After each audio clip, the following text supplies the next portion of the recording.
But in the next following minutes, I would like to ask you for your time, and we would like to give you some clues about what we build in this chapter. And the lecture will be different than you are used to, and will be a discussion between us, and we will make like a ping pong with questions and answers, and hopefully we give you some good information and reasons to read this chapter. So from the beginning, Salvatore, when we are talking about protocols, we know that the protocols are something very general and very strict.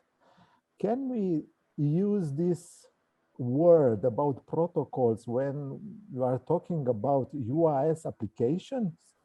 Thank you for the question. This is one of the main challenges of the harmonious construction. To build a clear protocol is not easy at all. And this is the main reason why UAS-based mapping is not always associated with quality assurance. So it is necessary to address all the potential sources of error and in order to identify and to produce the best quality mapping. This is absolutely needed in order to achieve and to increase the potential of these tools. In this sense, it is not easy, and probably this is the first step that have been done in this context, and there is still a lot of work that will be done in the next future. But this is an important contribution.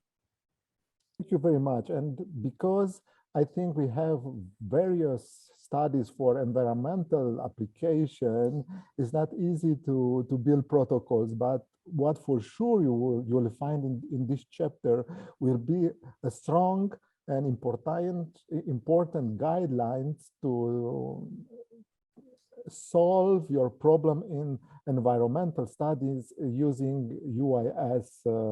Goran, I would like to ask you something. Do we need study design when we are talking of application of UAS in environmental studies? Of course, we need study design, but study design could also be the synonym for a protocol, because study design includes all the necessary steps and things that we need to do, and we can impact those things before the survey itself. So we must be familiarized with the legislation and the social impact of UAS in a targeted area. We need to be aware what are our limitations and what are capabilities of our platform or chosen sensor as well. Based on our choice, we can need to set the camera properly. We need to do all the calibration before the field trip. Also, we need stuff like georeferencing.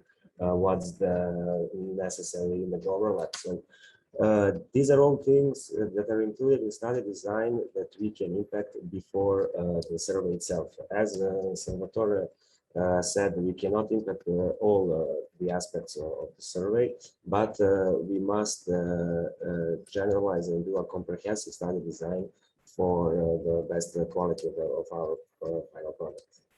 So very punctually, if we are thinking to raise a system, a drone, give us very short the points that we have to follow. I mean, platform choice, sensor choice. First, we need to be familiarized with the local legislation. So, for example, in some countries, the limit for flying altitude is 150 meters or 200 meters. So, I mean, those limitations are enough for most of the surveys. But, for example, that type of limitation can impact our study itself. So, the flying altitude is also very important in considering aspects such as a ground sampling distance, the resolution of our pictures that we need. Within the legislations, we can find the limitations about the weight that we are able to lift. So that's the point that can impact the choice of our platform and the choice of our sensor. Therefore, all of these aspects when are included in study design and described in the most detailed way, as there are many references for each of these steps, such as camera settings, platform and sensor choice, and calibration, etc. So the researcher have the opportunity to plan the flight and the survey to the most detailed as it is possible.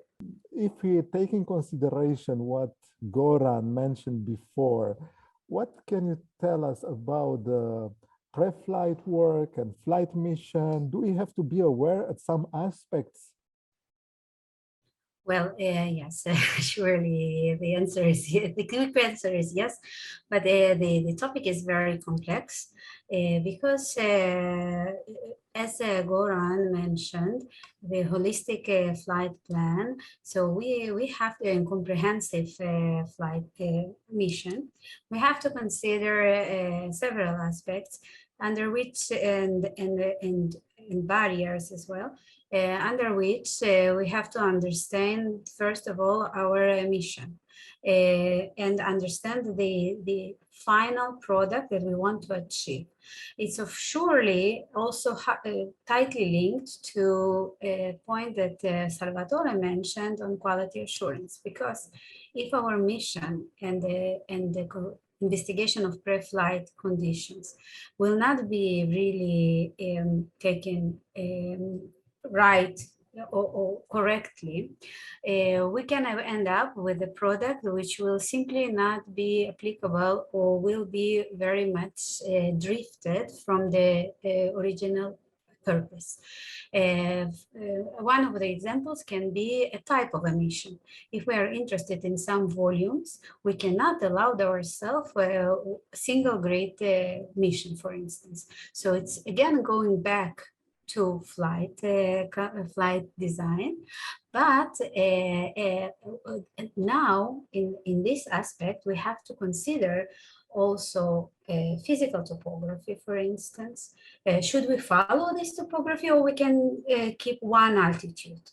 If some specific features on field are interested, we should follow the topography. We cannot fly with certain elevation and collect data from different ranges or altitudes. And now the other stuff will be surely linked to the quality of the information we retrieve, and tightly linked to calibration stages that we want to proceed in order to, first of all, calibrate the data and be assured that we are getting a physical values and not simple images, because we are not dealing with image stitching, we are dealing with photogrammetry on the other and radiometry. On the other hand, we also want to be very much linked and aligned with validation.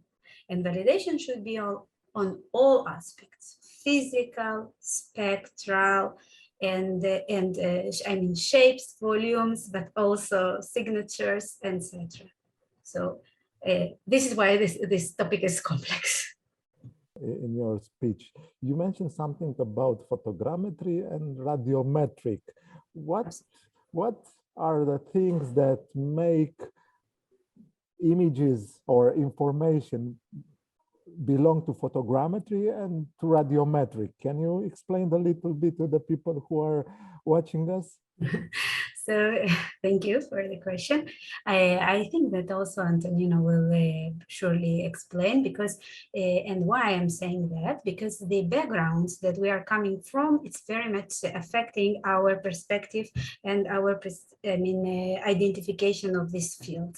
From my point of view, photogrammetry belongs more to mathematics and the solutions that we can, of course, apply on the data set we collected by the system. On the other hand, radiometry, it's very much tightly linked to physics and the signals and the radiometric fluxes and etc. And it's of course need to be also in line with the, for instance, atmospheric conditions and the corrections and the radiometric and the laboratory calibration of the sensors, which we are not doing that much with on-shelf systems. We are taking them, applying certain coefficients most of the time without any awareness that these coefficients can change over time, and they should be also again calibrated and validated, specifically validated in field due to the fact that we are changing frame rates, we are changing exposure time and other parameters during data collection, which might affect radiometry. Therefore, if a spectral data our interest, we surely have to assure that these information are correct. And Antonino, I would like to ask you something to tell us something about the processing, the quality assurance of all this information that you are taking with, let's say, drones.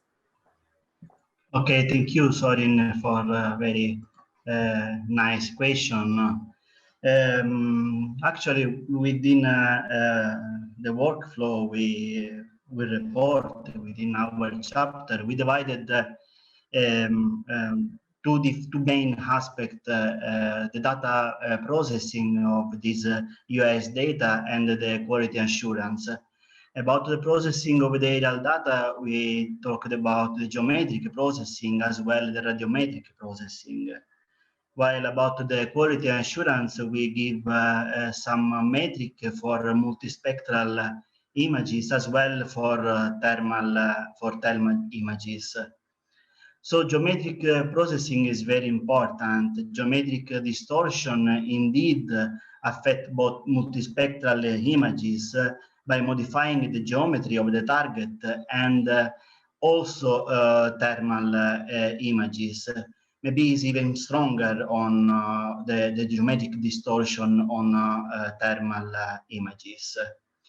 But we can have two types of distortion. The optical distortion that is also called the lens distortion and are caused by the optical design of the lenses. And the perspective distortion that is caused by the position of the target within the image frame. Among the optical distortion, we have seen the barrel, the pin cushion, and the mustache distortion. So the barrel, in the barrel distortion, the straight lines are curved inward in a shape of a barrel. And these are commonly seen on wide angle lenses. While in straight lines, while on pin cushion distortion, the straight lines are curved outward from the center. And these are commonly seen on telephoto lenses or on zoom. The more complex for sure are the mustache distortion, where we have a combination of both effects. Then the processing regards the auto-rectification of the image is a very complex argument. It is related to the distribution of the ground control points, as well as the overlap across and along the flight duration. All these aspects play a significant role in the auto-rectification accuracy. And we have several software that can be used for auto-rectification. Commercial ones like Pix4D or Agisoft Metashape that have a structured workflow, but also a kind of black box type of operation. On the contrary, we have also open source software that comes with more detailed workflow, but also less black box. But the radiometric processing, this is a very important difference between people that work only on photogrammetry and people that work also on remote sensing, on proximity sensing.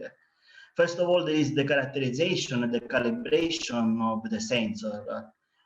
For instance, the spectral deviating. But this kind of calibration is often carried out by vendors, even though it's important to ensure that the calibration is still valid during the time life of the sensor. Then we have the calibration that is carried out by the users, by us. For multispectral images, there is a calibration and reflectance, and spectral reflectance. For thermal images, we have to calibrate the images in land surface temperature and generate the metadata. The metadata are very important because of the influences of all radiometric and geometric processing on during the data processing. A very interesting list is suggested within our chapter, but for sake of brevity, I don't want to talk about this right now. I would like to say some words about the quality assurance. The quality assurance should be both of a photogrammetric project for the geometric part of our images and for the radiometric part of our images as well. For instance, for the radiometric part, we give the at sensor radiance to reflectance ratio, and we discussed also about the radiance to reflectance discrepancy factor. While for the quality assurance metrics of thermal images, we discussed about the blur metric, the naturalness image quality evaluator, and the Bollat correlation metric. And in the end, I would like to ask you if you have any question, if you have any comments, do not hesitate to contact Harmonious. And Salvatore, if you want to add something more, please.